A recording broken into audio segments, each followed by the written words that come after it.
जय जिनेन्द्र। सभी साधर्मी बंधुओं को मेरा सादर जय जिनेन्द्र। आज मैं आपको क्या दिखाना चाहती हूँ, भेद विज्ञान प्रैक्टिकल दिखाने के मूड में हूँ। ये देखो आंखों से कैसे पानी बह रहा है, क्योंकि मुझे ना बहुत ज़्यादा इस समय ठंडी का अटैक हुआ है। टू मच कोल्ड नहीं है, कफ नहीं है, खांसी भी नहीं है, बस कंपकपी छूटे जा रही है अंदर से बहुत ज़्यादा, और बुखार भी है थोड़ा सुबह। तो मैं ऐसे में क्या विचार कर रही हूँ पता है, कि ये जो ठंडी लग रही है ना, ये वास्तव में ये शरीर रूपी पुद्गल स्कंध आहार वर्गणाओं का परिणमन मात्र है। क्योंकि ये पुद्गल है ना, ये शरीर, और पुद्गल का स्पर्श गुण है। अब स्पर्श गुण में कभी तो गर्म रहेगा या ठंडा रहेगा, दो ही प्रकार से रहेगा। थोड़ा होगा तो हमें पता नहीं चलेगा, और अगर ज़्यादा होगा तो हमें भयंकर परेशानी होने लगती है कि कितनी ठंड। लेकिन साथियों, ये जो है ना ठंडी, ये इसके अनुभाग, अनुभाग माने परसेंटेज, तो ये इसके अनुभाग मात्र हैं, इसकी परसेंटेज है ज़्यादा है आज। और वो ज़्यादा का भी मैंने कैसे नापा, वास्तव में देखो तो कम ज़्यादा होता ही नहीं ना। वस्तु का परिणमन तो वस्तु के अनुसार होता है, उसकी योग्यता के अनुसार होता है। जैसा उसके तत्समय की योग्यता होती है वैसा ही होता है। पर हमसे अगर सहन नहीं हो रहा मतलब अगर वीर्यांतराय कर्म का उदय तीव्र होगा तो हमें लगेगा कि बहुत ज़्यादा सर्दी लग रही है ना।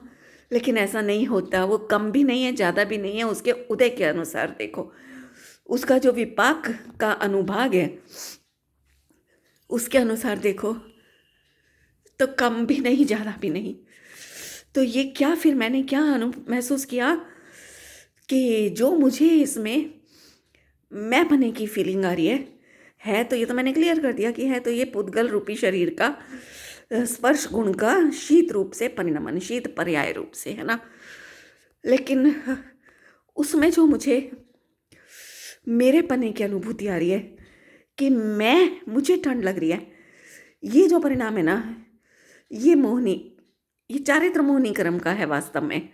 और उसमें जो एकत्व हो रहा है वो दर्शन मोहिनी कर्म का है परिणाम, और हम इसमें एकत्व कर लेते हैं, मतलब दर्शन मोहिनी कर्म का संग कर लेते हैं। तब हमें ऐसा लगता है क्यों बहुत ठंडी है, मुझे बहुत ठंडी लग रही है। तो ये ही हमारी भूल है, सिर्फ ये ही भूल है। बाकी शरीर का ठंडा होना, सर्वांग से शीतल परमाणुओं का वेदन होना, वो वेदनी कर्म का कार्य है। उस सबसे मेरा कोई संबंध ही नहीं है, किसी भी प्रकार का निमित्त नैमित्तिक भी नहीं है। निमित्त नैमित्तिक संबंध तो आचार्यों ने हमारी कर्तृत्व बुद्धि छुड़ाने के लिए किया था, कर्ता कर्म संबंध छुड़ाने के लिए। पर हमने वहाँ पर निमित्त नैमित्तिक को ही कर्ता कर्म के रूप में स्थापित कर दिया अपने दिमाग में, अपनी मान्यता में। तो बंधुओं, मैं ये कहना चाह रही हूँ कि गलत कुछ नहीं होता, क्रमबद्ध है जब सब कुछ, तो गलत कहाँ से हो गया। गलत तो तब होगा जब होना तो होगा शरीर का गर्म रूप परिणमन होना, लेकिन हो जाएगा शीतल रूप, तब उसको गलत कहा जाएगा। वो तो हो ही नहीं सकता।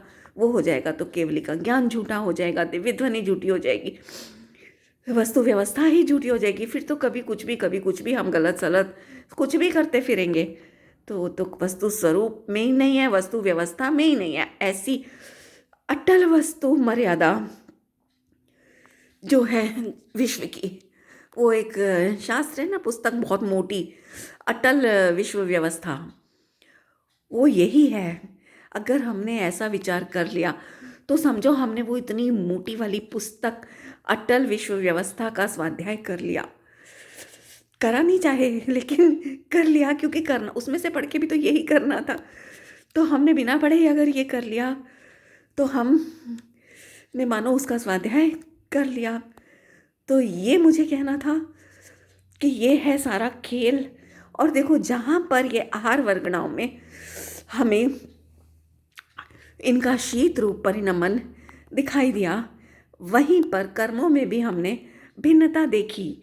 वो भी दिखाई दिया, तो वो कर्म धारा हो गई। लेकिन वहीं पर इन सबको जानने वाला ज्ञान ज्ञान धारा वो भी तो है, उसको क्यों नहीं देखते हम?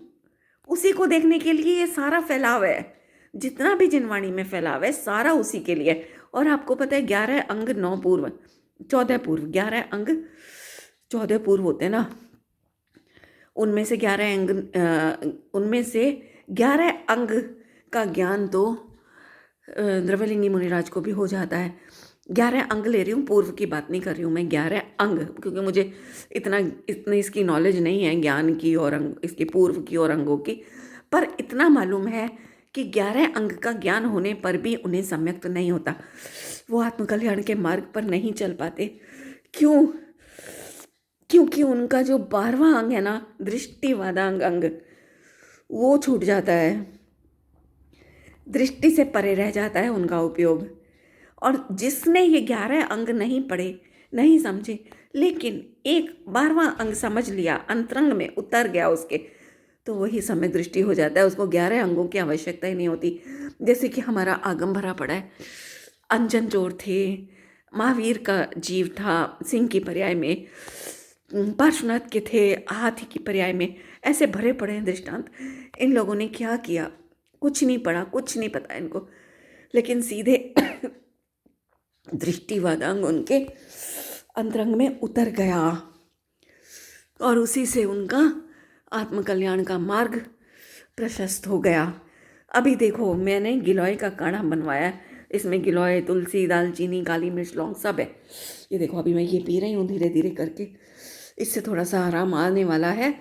और इसके 2 घंटे के बाद मैं चिरायता भी पीने वाली हूँ, कोई डॉक्टर के नहीं जाने वाली हूँ। और मैं आपको एक बात और बताऊँ, अगर मैं इस समय चली गई टेस्ट कराने, डॉक्टर के चली गई, निश्चित रूप से वो मुझे कोरोना पॉजिटिव बता देंगे, जबकि कोरोना का नामो निशान नहीं है, कुछ नहीं है कोरोना, ये सिम्टम्स को ही कोरोना बता देंगे। और ये मुझे पहली बार नहीं हो रही ऐसी सर्दी। हाँ 12-15 साल से बिल्कुल ख़त्म हो गई थी, मानती हूँ, मगर उसके पहले तो मेरी इससे भी बुरी हालत होती थी।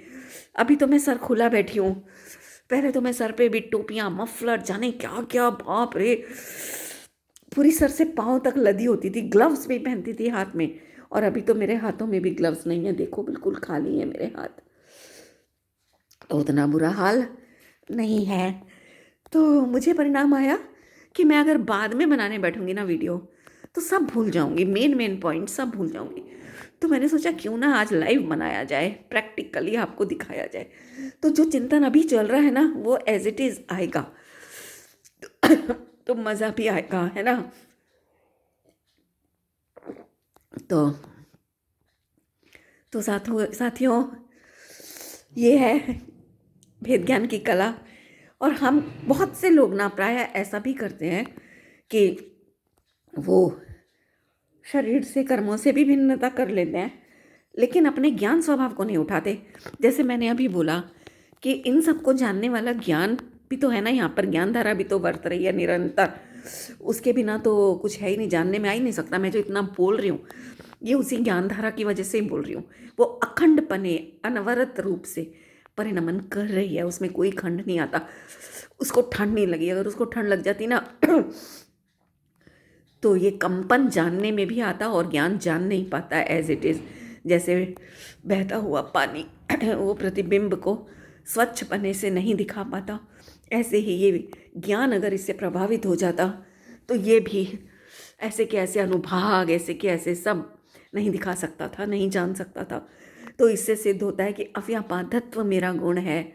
और देखो अभी तो मैं बैठ गई हूँ वीडियो बनाने के लिए, तो मैं तो ये गरम गरम कपड़े और रजाई गरम गरम और ऑयल हीटर रूम में चला पड़ा है, इस सब के बाद भी मैं कांपती जा रही हूँ, कांपती। और नीचे चादर, ये देखो गरम चादर मैंने नीचे ये भी बिछा के रखी है, उसके बाद भी कंपन नहीं छूट रहा है। सोचो इतना भयंकर उदय, लेकिन क्या ये मेरी प्रसन्नता को छीन पा रहा है? नहीं बिल्कुल नहीं। और आंखों से पानी भी निकल रहा है। अभी राजू आया था अंदर, उसने पूछा कि मम्मी आप रो रही हो, वो डर गया। मैंने कहा नहीं रो नहीं रही, मैं रोने वालों में से मैं नहीं हूँ, ये तो आंखों से पानी आ रहा है शीत और बुखार की वजह से। तो वो बेचारा शांत होके गया। तो मेरा कहने का मतलब ये है कि इतने भयंकर अनुभाग उदय में है, पर मैं कहती हूँ ऐसे में कि अगर 3 लोग की सारी वर्गणाएं शीत रूप से परिणमित हो जाएं एक समय में, तो भी मेरी एक समय की पर्याय ज्ञप्ति क्रिया को रोकने में समर्थ नहीं है, नहीं है और नहीं है। ऐसा मेरा स्वतंत्र वस्तु स्वरूप की स्वतंत्रता तो तभी साबित होगी ना। तो मुझे लाइव बनाने का प्रोग्राम आया आज की, मैं आपको प्रैक्टिकल दिखाती हूँ साथियों। आप लोगों की भी इससे भी बुरी बुरी अवस्थाएं होती होंगी शरीर की, तो इस तरह आप देखोगे ना लाइव में, तो आपको बल मिलेगा ज़्यादा। पढ़ी हुई और सुनी हुई में उतना बल नहीं आ पाता जितना देखने में आता है।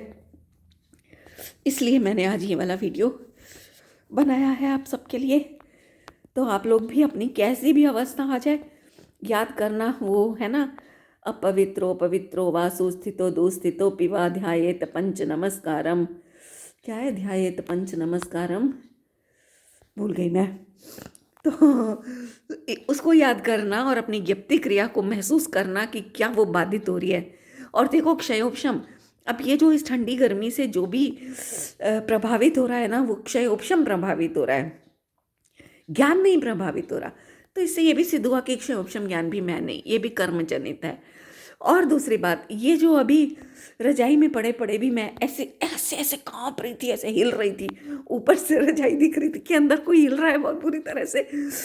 तो वो जो कर रही थी ना, वो जो हो रहा था ना, वो क्या है वास्तव में, वो भी इस शरीर की क्रियावती शक्ति के कारण हो रहा है। हलन चलन जो भी इसमें हो रहा है, इसकी क्रियावती शक्ति के कारण हो रहा है, उसमें भी मैं कारण नहीं हूँ।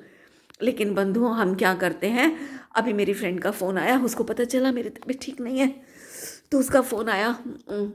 तो हालांकि बहुत अभ्यासी है, बहुत मुझसे भी ज़्यादा अभ्यासी है वो फ्रेंड मेरी, मगर फिर भी उसने मुझे उसके मुंह से निकल गया, रागवश निकल सकता है, तो उसने मुझे ये बोल दिया कि, क्या बोला था उसने, हाँ उसने बोला कि यार कल हम लोग मार्केट चले गए थे ना, वो भी गई थी मेरे साथ, तो कहती वो ही गलत हो गया हमारे लिए जाना।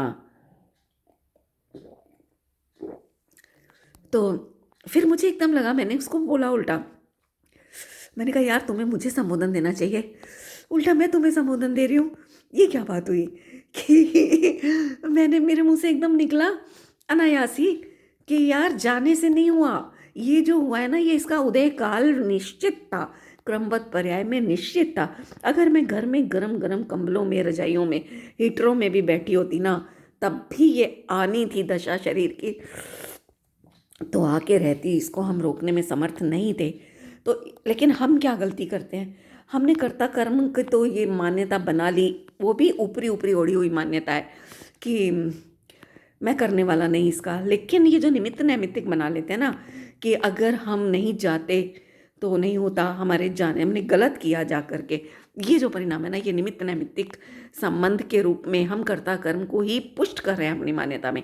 मतलब कि जो मिथ्यात्व हमें तोड़ना था जिन धर्म के सिद्धांत पा करके, उसी मिथ्यात्व को हम और अधिक अधिक पुष्ट कर रहे हैं। मेरी फ्रेंड नहीं कर रही, उसका तो मुझे मालूम है, उसका बहुत अभ्यास है, वो सिर्फ शब्दों में बोल रही है, मान्यता में नहीं है उसको।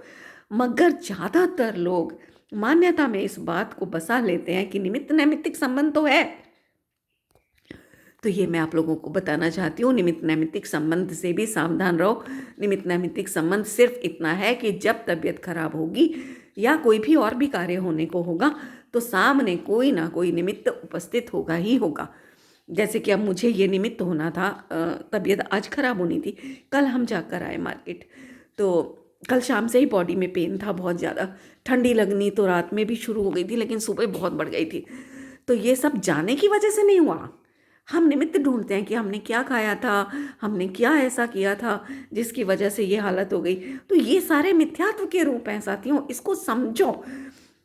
ये कुछ नहीं है, बस अगर ये उदय में मान लो ये घूमना हमारा निमित्त नहीं पड़ना होता, तो घर बैठे भी होना था, क्योंकि निमित्त तो घर बैठे भी आएगा। और सच बताऊं तो निमित्त बाहर से होता ही नहीं है, निमित्त तो उपादान जैसा होता है ना, वो ही निमित्त रूप से परिणमन करता है। बाहर से निमित्त देखना ये बहुत भारी मिथ्यात्व है। तो बस ये आज मुझे आपको कहना था। अभी तो मैं तो ये शरीर जैसा चल रहा है इसके मज़े ले रही हूँ। हाँ, और हाँ एक बात और, मुझे वो भी बात याद आ रही थी, आज मैंने पहले भी बताया है किसी वीडियो में, कि एक सैनिक, हमारा भारतीय सैनिक बॉर्डर पे लड़ते समय कहीं मिसिंग हो गया, तो उसको ढूंढा इंडियन आर्मी ने।